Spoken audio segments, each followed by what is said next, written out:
ಅಣೆಕಟ್ಟು ವಿಚಾರಕ್ಕೆ ಸಂಬಂಧಪಟ್ಟಂತೆ ಹಲವಾರು ವರ್ಷಗಳಿಂದ ರೈತರ ಹೋರಾಟ ಆಗ್ತಾನೆ ಇದೆ. ಬಟ್ ಅಲ್ಲಿ ಎಕ್ಸಾಕ್ಟ್ಲಿ ಸಮಸ್ಯೆ ಏನು, ರೈತರ ಹೋರಾಟ ಆಗ್ತಾ ಇರೋದು ಯಾಕೆ, ಅವರ ಹೋರಾಟಕ್ಕೆ ಇಲ್ಲಿ ತನಕ ಯಾಕೆ ಬೆಲೆ ಸಿಕ್ಕಿಲ್ಲ, ಆ ಕುರಿತ ಒಂದು ಡೀಟೇಲ್ ರಿಪೋರ್ಟ್ ಇಲ್ಲಿದೆ ನೋಡಿ.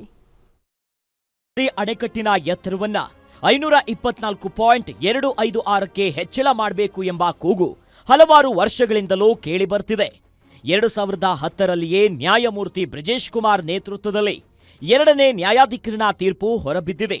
ಆದರೂ ಸಹ ಈ ಅಣೆಕಟ್ಟನ್ನ ಮೇಲ್ದರ್ಜೆಗೆ ಏರಿಸಲು ಇನ್ನೂ ಸಾಧ್ಯವಾಗಿಲ್ಲ. ಕಾರಣ ಮಹಾರಾಷ್ಟ್ರ ರೈತರ ವಿರೋಧ.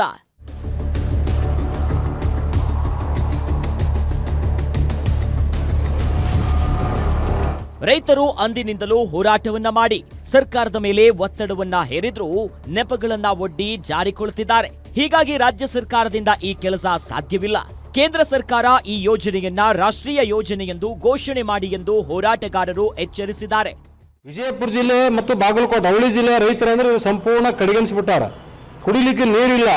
ಇವತ್ತು ದೇವ್ರ ಹೊರ ಕೊಟ್ಟರು ಪೂಜಾರಿ ಹೊರ ಕೊಳ್ಳದಂಗ ಇವತ್ತು ನ್ಯಾಯಾಲಯದ ತೀರ್ಪಾದ್ರೂ ಕೂಡ ಇವರು ಆರ್ಮಟ್ಟಿ ಡ್ಯಾಮ್ ನೀರಿನ ಮಟ್ಟ ಎತ್ತರಿಸೋಕ್ಕಾಗಲ್ಲ ಅಂತಂದ್ರೆ ಇವ್ರಿಗೆ ಏನು ಅಧಿಕಾರ ಯಾಕೆ ಮಾಡಬೇಕು? ಇವರು ರೈತರಿಗೆ ಏನು ಬೇಕು, ಮುಖ್ಯವಾಗಿ ಅದನ್ನು ಮಾಡಬೇಕು.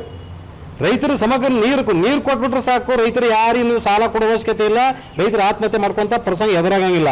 ಆಲಮಟ್ಟಿ ಎತ್ತರ ಹೆಚ್ಚಳ ಹೋರಾಟ ಸಮಿತಿಯಿಂದ ಜೂನ್ 30ರಂದು ಬೃಹತ್ ಪ್ರತಿಭಟನೆಯನ್ನ ಹಮ್ಮಿಕೊಳ್ಳಲಾಗಿದ್ದು, ಕೃಷ್ಣಾ ಜಲನಯನ ಯೋಜನೆಯನ್ನ ರಾಷ್ಟ್ರೀಯ ಯೋಜನೆಯನ್ನಾಗಿಸಬೇಕು, ಆಲಮಟ್ಟಿ ಅಣೆಕಟ್ಟಿನ ಎತ್ತರವನ್ನ ಹೆಚ್ಚಿಸಲು ಮಹಾರಾಷ್ಟ್ರ ಸರ್ಕಾರ ಏನೇ ಖ್ಯಾತಿಯನ್ನ ತೆಗೆದರೂ ಕೂಡ ಅದಕ್ಕೆ ನಮ್ಮ ರಾಜ್ಯ ಸರ್ಕಾರ ಮಣಿಯದೆ ಆಲಮಟ್ಟಿ ಅಣೆಕಟ್ಟನ್ನು 524.256 ಮೀಟರ್ಗೆ ಎತ್ತರಿಸಬೇಕು ಅಂತ ರೈತರು ಒತ್ತಾಯಿಸಿದ್ದಾರೆ. ಇನ್ನು ರೈತರ ಹೋರಾಟಕ್ಕೆ ನಮ್ಮ ಸಂಪೂರ್ಣ ಬೆಂಬಲ ಇದೆ ಅಂತ ಸಂಸದ ರಮೇಶ್ ಜಿಗಜಿಣಗಿ ಕೂಡ ತಿಳಿಸಿದ್ದಾರೆ. ನೋಡಿ, ನಮ್ಮ ಪಕ್ಷದ ನಿರ್ದೇಶನ ಏನೂ ಇಲ್ಲ. ಆದರೆ ನನ್ನ ವೈಯಕ್ತಿಕ ಹೇಳಬೇಕಾದ್ರೆ ಸಪೋರ್ಟ್ ಮಾಡಬೇಕು.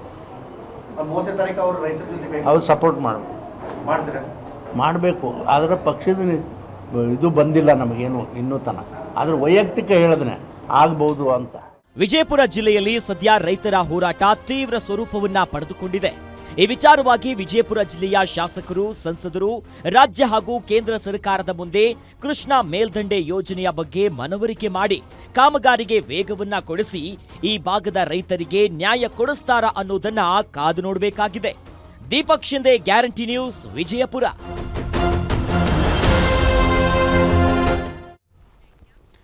ಇದು ಇವರಿಗಿನ ಅಪ್ಡೇಟ್. ಇದು ಗ್ಯಾರಂಟಿ ನ್ಯೂಸ್, ಸುದ್ದಿ ಖಚಿತ, ನ್ಯಾಯ ನಿಶ್ಚಿತ.